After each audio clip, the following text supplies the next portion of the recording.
হঠাৎ একদিন প্রথম ভিক্ষুক অর্থাৎ যে ভগবানের নাম গান করতো না তার ভাগ্যে একটি দামি মোহর জুটে গেল। আর ওই দিনই ভগবানের জয়গানকারী ভিক্ষুকের বাম হাতের বুড়ো আঙ্গুলটি কেটে গেল। এটা দেখে আমাদের মনে একটা প্রশ্ন জাগতে পারে যে ভগবানের এটা কিরকম বিচার? যে ভগবানের নাম করছে তার জীবনে এত সমস্যা কেন? কেন সে এত কষ্ট পাচ্ছে? তার জীবনের খামতিটা কোথায়? এই প্রশ্নটি যেমন আমাদের মনেও জাগে, উত্তরে ভগবান বললেন, দেখো দেবশ্রী নারদ, এতে আমার কোনো দোষ নেই।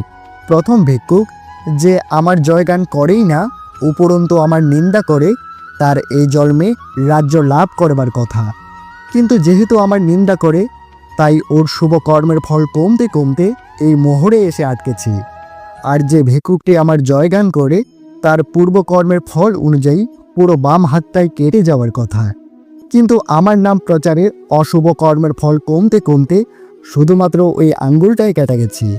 বন্ধুরা, এই কথাটির মাধ্যমে ভগবান শ্রীকৃষ্ণ আমাদের এটা বোঝাতে চাইলেন যে আমাদের সমীকরণের দৃষ্টিতে যেটা অমঙ্গল বলে মনে হয়, ভগবদ্গীতার দৃষ্টিতে সেটাই মঙ্গল।